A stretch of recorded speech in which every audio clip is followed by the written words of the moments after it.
Welcome to the Museum of the National Center of American Arts, 300 Walnut Ave.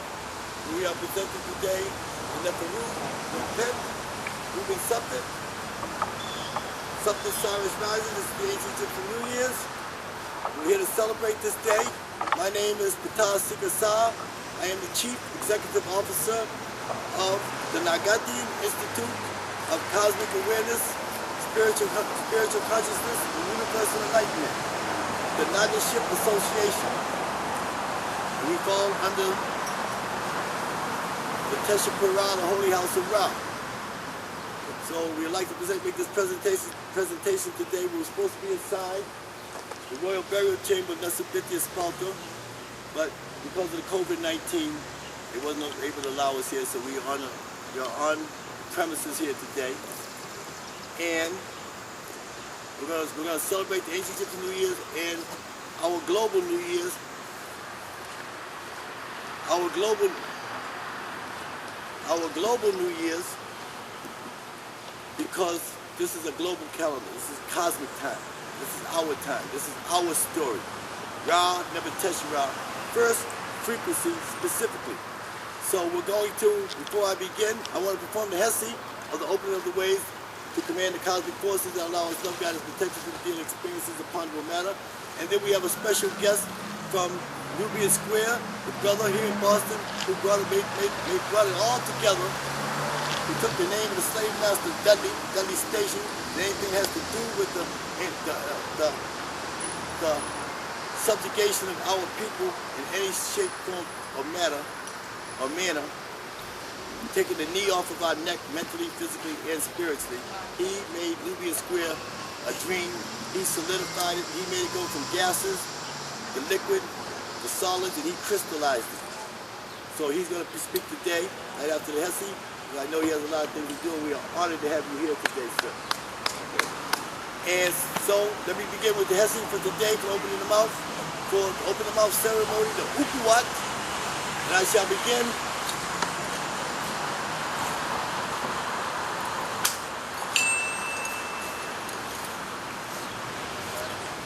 Hetepu, Dua, Dua'u, Anazarak, Ramet, Hotep.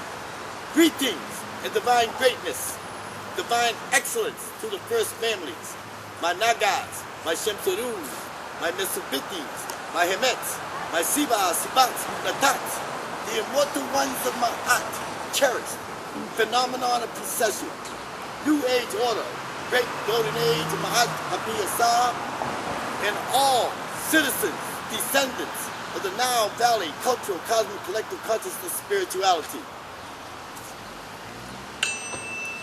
Oh, Ast, Ermut, Patnataru, Patnambu, the mother of the Neterus, the mistress of Pet, the maker of mankind, she who is mighty, and Usa, Metu Nefer Heka'u, divine words of power, mother of all initiations, bless us humble servants for Ankh, life, now present, for we seek the counsel of the ancient ones, and practice daily the ancient Mahati ways and ancient Mahati truths. We strive evermore to become one with thee in this world and in the existence to come. We ask that you bless us on the first day of the year after the Heliacal rising. 359 days remaining until Uben Suptet Cyrus rising. Upuat, Samatawi, Wep Red Pet Dejiheb New Year's celebration. Today is the first day of the first month of Jehuti, the first day of Ra, the first day of the first month of the first season of Shemu, year number 10, AFNK/ST, after the founding of New Kemet, Naga Kemet, Samatawi, phenomenal procession, New Age order, great golden age of Mata Piasar. We ask that you bless our families and friends and all those of us who gather together to worship in your most holy, sacred, and glorious ancient Tamarian name of Ast Ermut Patnataru Pandabu, for in the act of seeking you there is much comfort. So as it is spoken, so let it be written, so let it be done, so shall it be. For now, and forever forward, Ra Nebuchadnezzar Ra, Pa Nata Apu Pama'at, Ankwas Dejet, Ankuja Seneb, Uben, Napikia Pandabu Haruma Adi, rising always in divine excellence with my heart, every day, all day. Dua, dua, dua.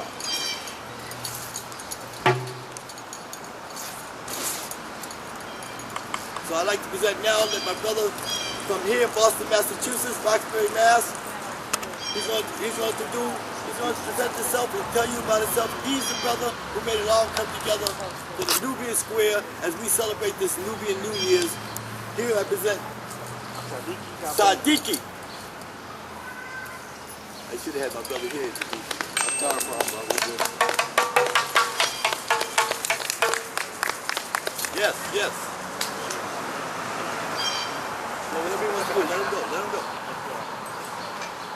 Okay, well, let me just say it's my pleasure to be here. I got my phone call last night. Adjusted my schedule to be here. Whenever I do about being with my people, you know, I got to be there. You know what I'm saying? So anyway, my name is Sadiki Kambon, and I'm the director of the Black Community Information Center. And we're an all-volunteer organization. Been around for quite a few years. And essentially, our primary mission has been, number one, get out as much information as possible that's pertinent to Black folks that has local, national, and international implications. But then at the same time, we like to do work, if you will, that displays that we can do work ourselves and not rely on someone else. So some of the examples, for instance, before I get to the Nubian Square piece, is like the Mechamon Grove Hall. And what it is that the person who formerly owned that property, Mr. Walter Little, who passed away recently, he had a vision for that home. And so essentially, we had our office up there at the time, this was in the 80s. And so Mr. Little said, well, Sadiki says, I need the assistance of yourself and the Black Information Center to, in fact, make the CDC process a reality to build this mall. Because at that time, CDCs were coming up all across the city, but it wasn't happening in Grove Hall because there was like 7 or 8 factions that all said they wanted to be the NDC at Grove Hall. So we as the Black Information Center brought them all together. We met for 2 months. I won't get into the dialogue with them because it got a little rough, but anyhow, we worked it out and formed the NDC at Grove Hall. And you see the ultimate result of the mall. Yes. There's still a lot that has to happen in Grove Hall, but in terms of the economic viability, the mall has played a big role in terms of transforming that area as it pertains to. And folks don't understand the fact that the mall is owned by the community. It's not owned by an outside force. NDC at Grove Hall is in fact owned by this community. Some of the other things that the Information Center has done, we were the headquarters for the Main Man March Mobilization Committee of Greater Boston to send 50 buses out of here.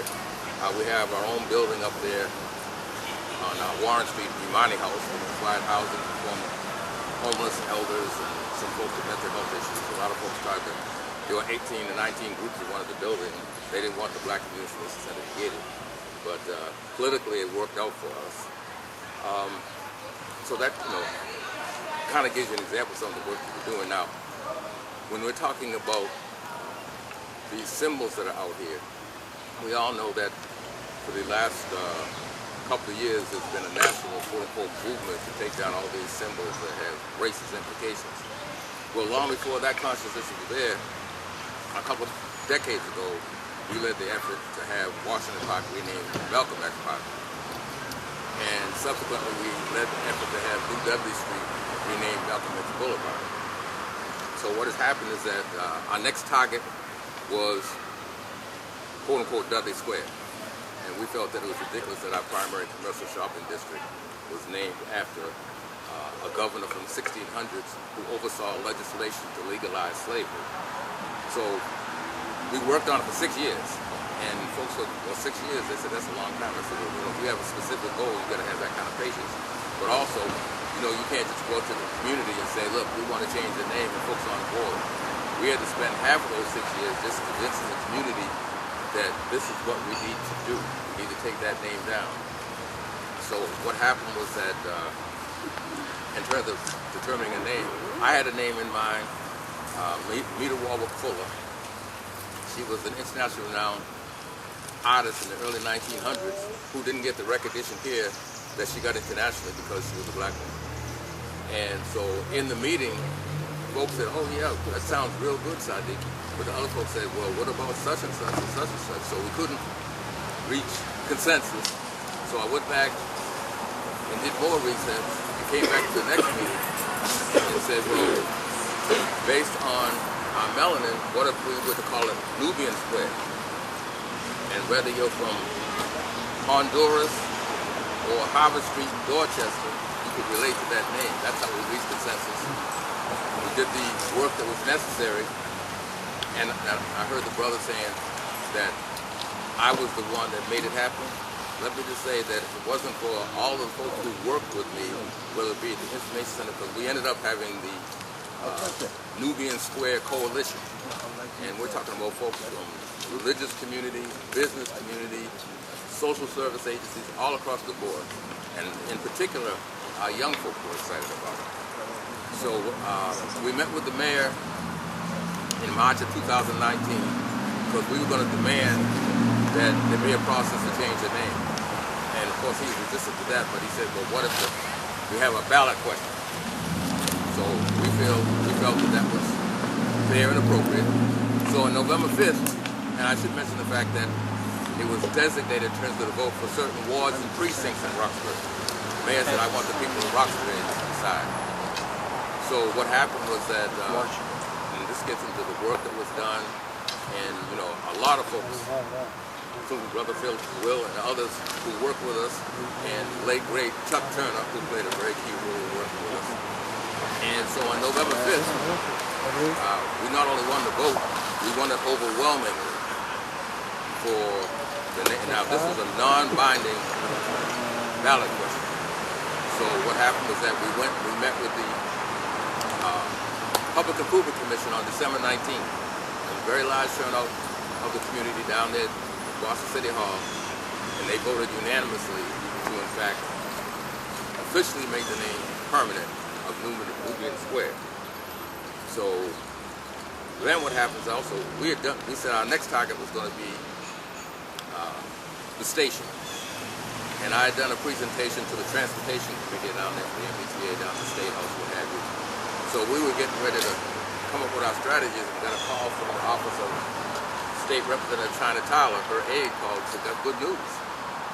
And basically said that based on the result of the vote, and clearly showing that the people of Roxbury preferred Nubian, that their committee had voted to change the name to Nubian Station. So a lot of folks don't, we now have Nubian Square and Nubian Station. And if you see the buses now, I mean, I'm elated every time I see a bus. Yes, Nubian Station. And I talked to a young man the other day, and he said, Brother Sadiq, he said, I was on the bus, and the intercom came on and said, we'll soon be arriving in Nubian Station. He said, man, he said, I wanted to scream. You know what I mean? So and it's really important. Folks are saying that, you know, there's a different energy. You know, we still got work to do. Like I'm down there talking to, you know, there's all the police issues and whatever, but I'm down at B2, and I'm down at the square all the time because we got folks who are hanging out down there that, you know, are taking away our deterrent as it pertains to it becoming our family shopping district again.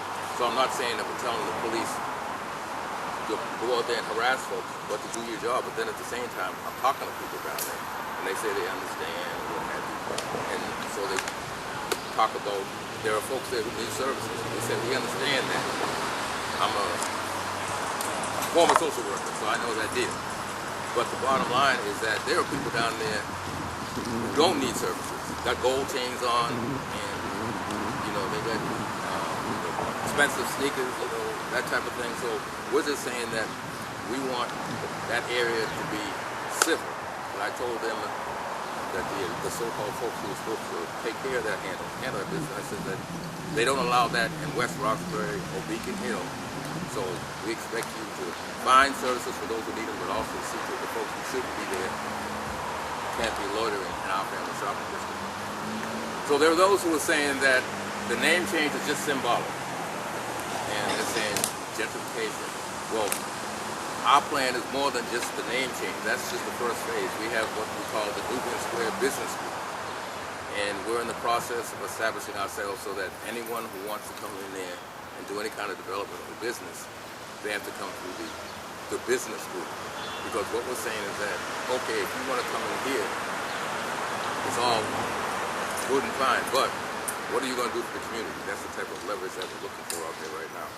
So this is, from our perspective, it's just the beginning in terms of the work that we need to do. And like I said before, I'm really pleased with the response that we're getting from young people.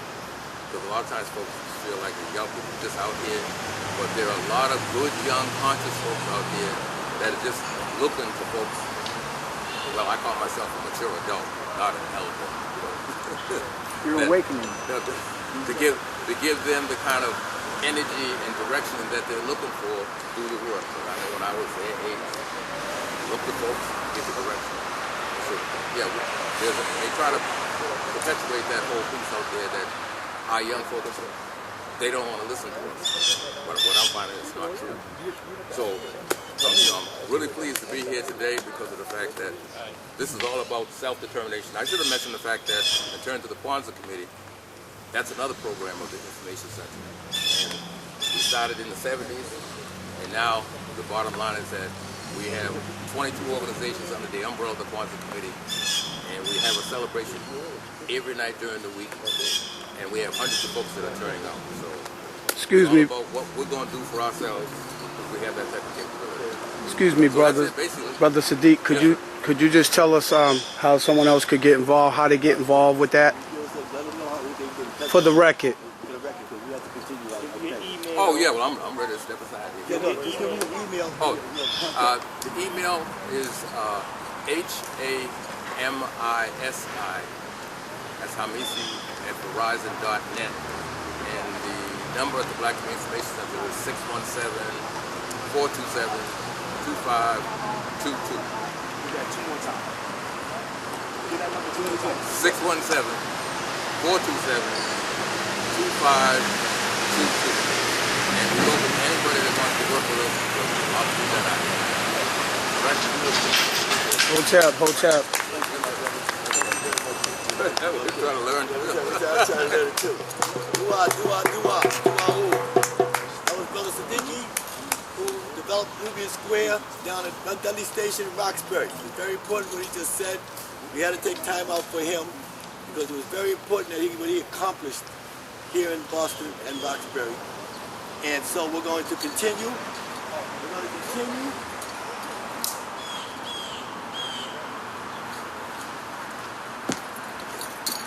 We're going to continue. We're going to continue with the celebration of Moving Something Cyrus Rising, what Smatawi, what Repet does it have, with another guest speaker. But first, I'd like to say that before the Romans and the Greeks, there were 9 days in every week, and time was kept by charting stars that were visible on our calendar.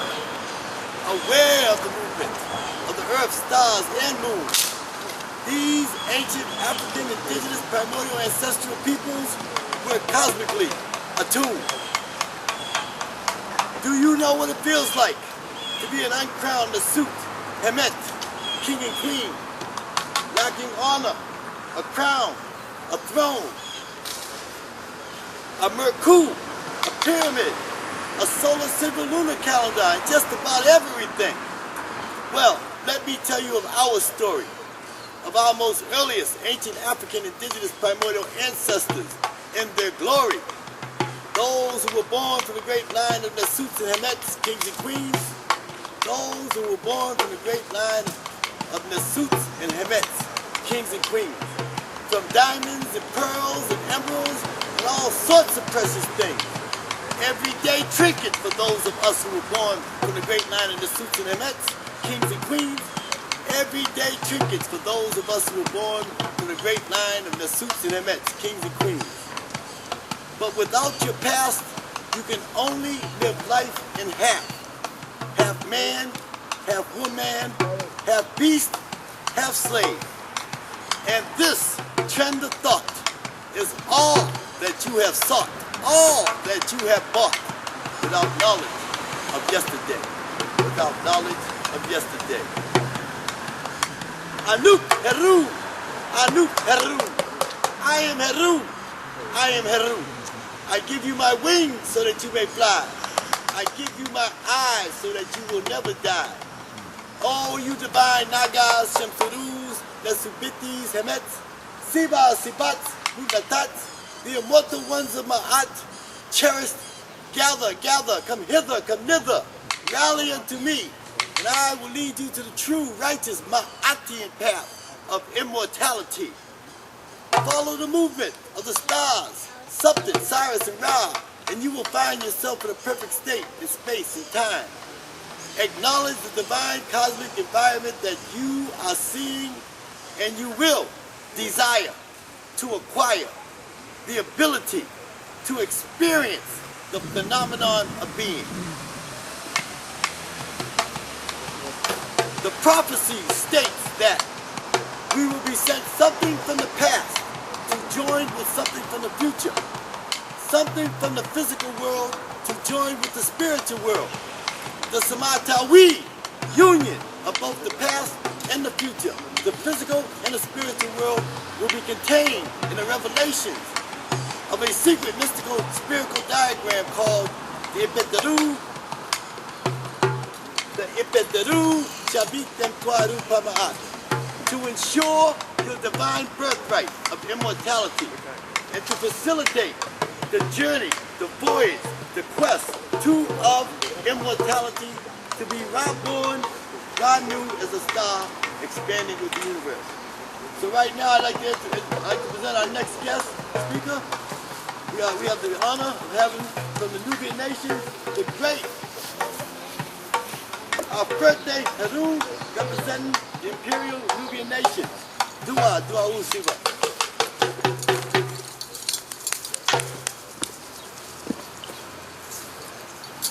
Yeah, you did a good job. You did a good job. You did a good job. Both y'all did a good job. Oh, that was fantastic. What's up, Washo? Happy New Year's to everyone. Thank you for coming. I am Aferti Atum Haru Aha Amsure of the 19th dynasty of Nubia, down to the Sudan today. And we are here in representation of the Nubian holiday. What we also represent is the Imperial Kingdom of Nubia, IPO, which means Indigenous Peoples Organization. What that is us gaining our right to properly identify ourselves as an indigenous beings and no longer being recognized as Egyptians or Hyksos or the rest or Greeks or Romans, etc. So it is our responsibility now to determine who we are and write out our path and our future. This is a new time, a new era, a new day. The dead is now dead. Among the dead, the everlasting living will continue to live beyond. So it's a responsibility for us to teach our children who we truly are and remind them of their greatness. One of the most important aspects of who we are as Nubians are we are warriors. Undefeated. Get it right. Undefeated.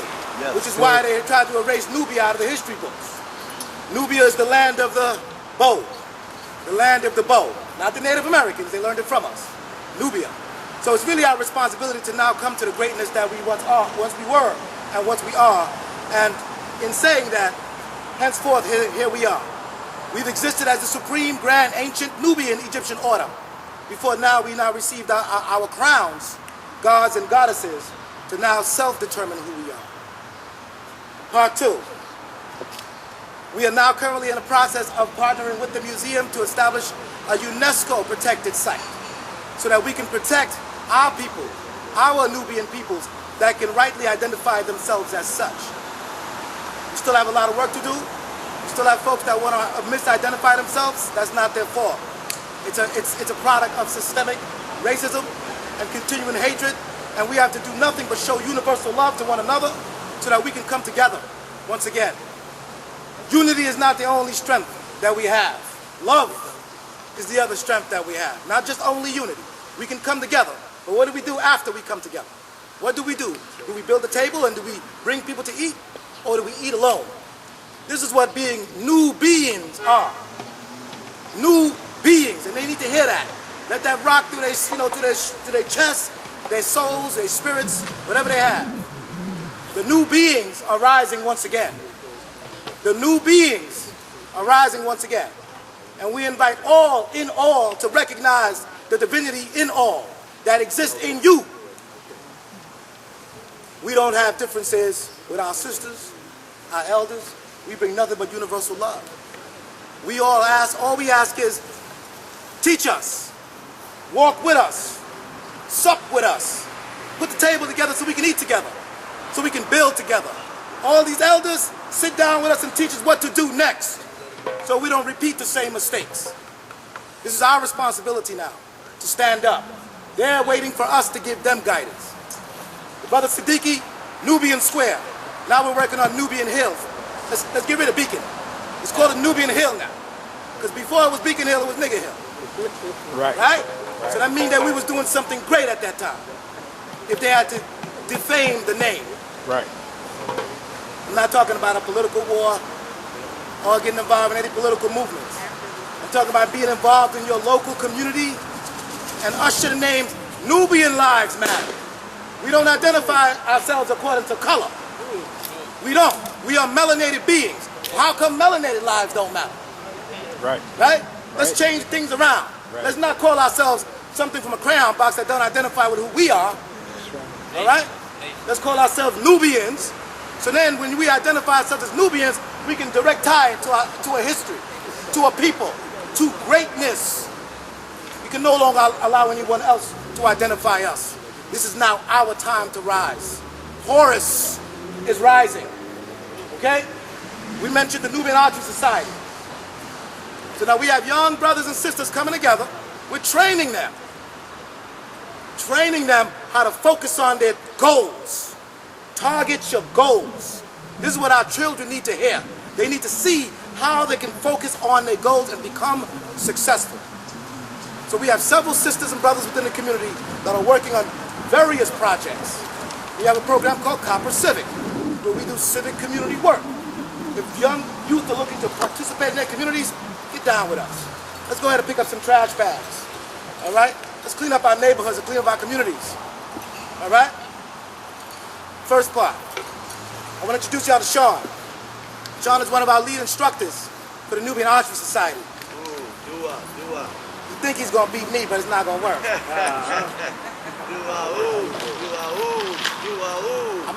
I'm proud of Sean, and I'm proud to have him standing beside me.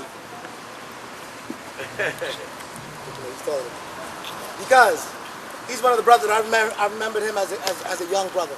Yes. He stayed focused, sought out his mentors, Yes. got the guidance, Yes. and the brother's now here to serve back his community. Yes. Creating investment funds to teach our community how to buy back our properties, our blocks, our neighborhoods. Yes. Establishing trusts so that we can send our legacy down to the next generation and not lose it. Yes. This is what's important to us as this society. Is to be a support system, but also not only just to be a support system. We're here to be with you, be beside you. If you need a brother to talk to, contact us. You need a sister to talk to, contact us. We invite everybody to the fold.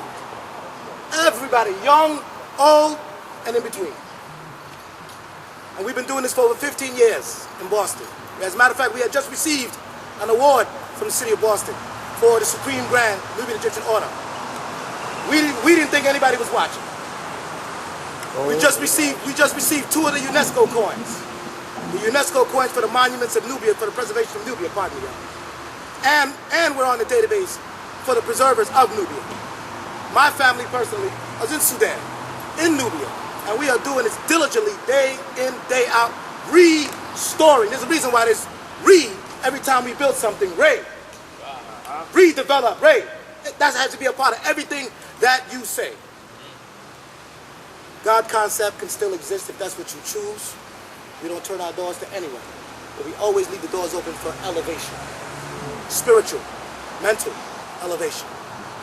As long as you stay low, you're never going to rise. They're going to keep their foot on you when you choose to stay low. If you elevate yourself and see the better good, we're here to catch you. Okay? Does anybody have any questions? We have about 43 websites. It's just mum's the word. You wouldn't know it exists unless you know somebody within inside of the order. So let's okay. hit some of these things, the contact information. Yeah, contact, We'll do. website. Yes. Our website is the Kingdom of Nubia, the Imperial Kingdom of Nubia, Nubian Archery Society, the Supreme Grand Order, AEO. We have several entities that encompasses one order. Question, brother? Yes. I heard you say something in reference to systematic racism. And I have one question for you. Do you love white people? I can appreciate all the Most High's creation. Thank you very much. However, You didn't answer the question. I didn't answer the question. I answered the question as I'm supposed to answer the question. I can appreciate all the Most High's creation. I do recognize the Hyksos for who they are, the invaders for who they are. I recognize people, and I cannot love someone that have systemically showed me that they've hated me thousands of years. I can invite you to the table. You need, you sit down with us. Am I going to love you? I can't say that. I can say that it is time for healing, and we need to heal. But let's get what we need to get first so that we're structured before we start to heal with anyone else. We need to establish our own kingdoms first. Our own, no one else's. All right? We can love everybody we want to. Love yourself first. If you don't love yourself, don't include anybody in. Questions? Any questions? On point. I know you have a question. Oh, man. Listen, man. You don't have a question for the brother. You just named Come on, man. From You TV. got it. From I want to know TV's about in the the house. trust, but We'll talk about that. Yeah. We'll talk about that. You have a question? Yes. Can you tell me about your garb? This is the garb of the Aferti. Aferti means a chamber keeper, where one might say a pyramid, we call them mirats, or mir for one, singular, marat for a plural. What we do as chamber keepers, we maintain the mir. We do perform all the offerings, all the rites and rituals that all these religions stem from. Let's own that too. These rites and these birthrights that we have, these ceremonies that we have to maintain, this represents that, all encompassing one. So what an Aferti's responsibility is, enter the chamber, perform the sacred rites, cleanse the house, step off. But this also represents the Knights of Nubia. We have a sacred order called the Knights of Nubia, which is a branch of our entity that's an order for men and women to learn self-defense.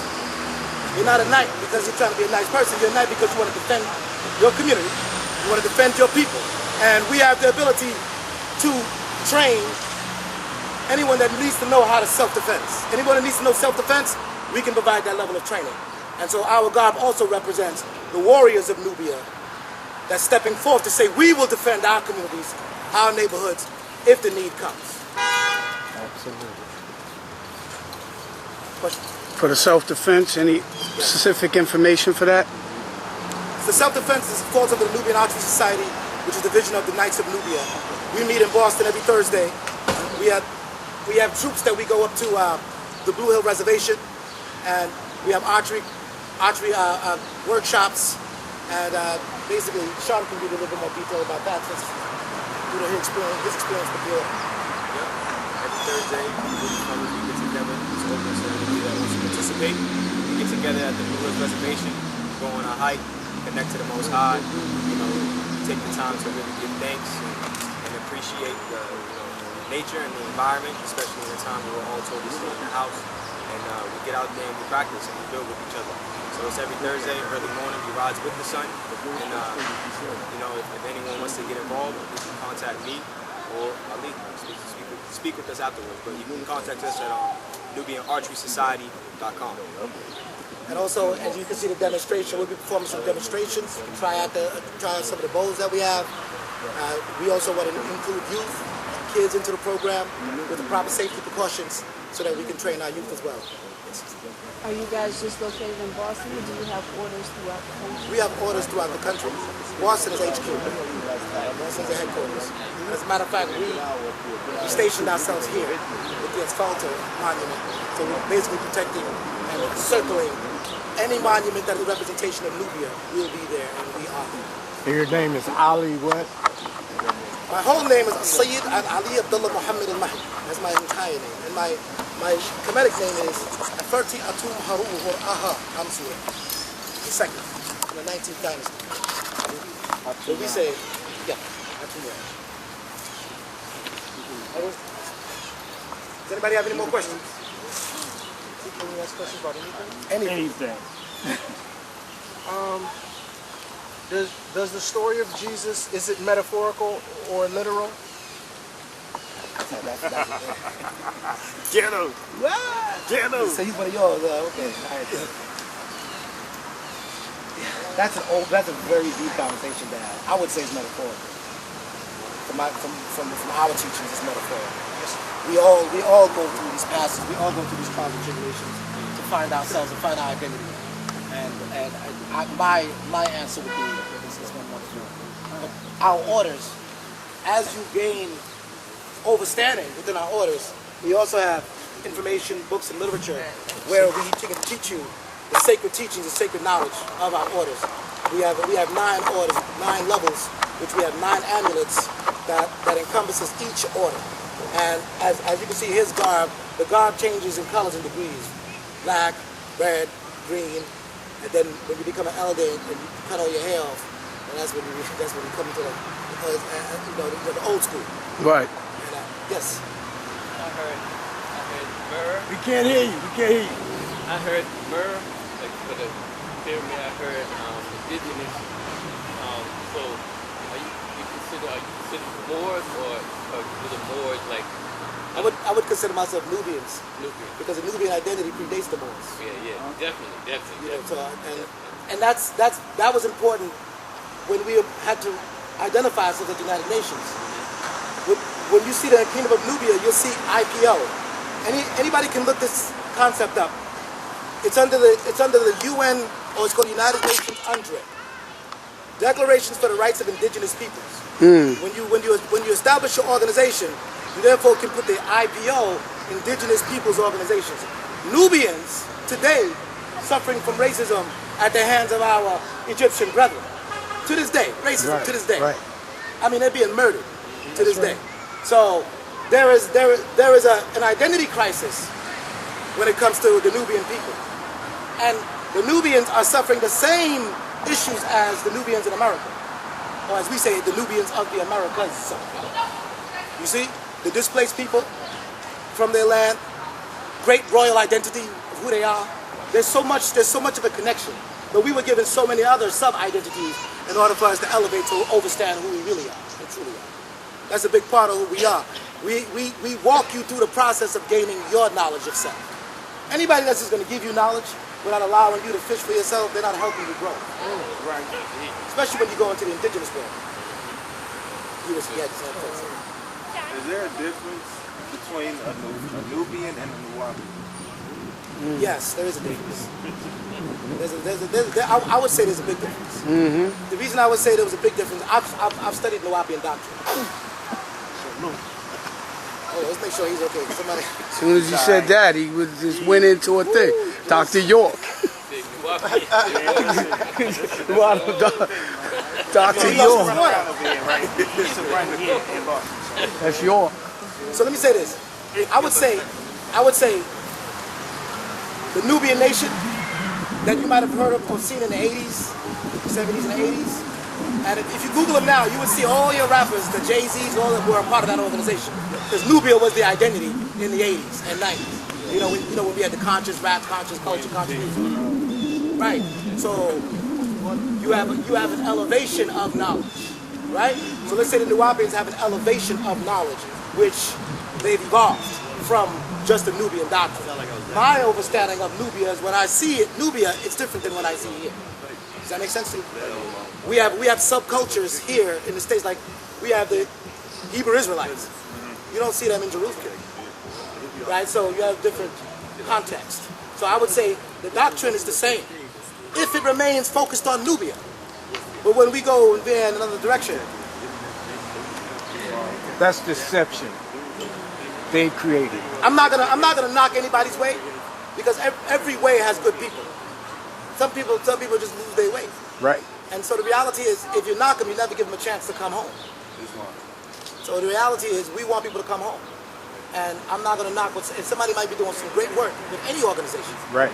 As long as they're transparent, because we went through about 10 years of non-transparency within the conscious community. See, what y'all got to realize is the conscious community now has to step up. We're not waiting for politicians no more. We're not waiting for elected officials. The conscious community on who they're looking for to give direction now. Think about this, y'all. What are we witnessing? We're witnessing the conscious movement becoming born. Are we ready for it? No, most people tapped out. A lot of people say, you know what, I'm tired of being conscious. I've been conscious for 20 years. I don't want to do this anymore. I don't want to be a vegan. Sorry, what's your question?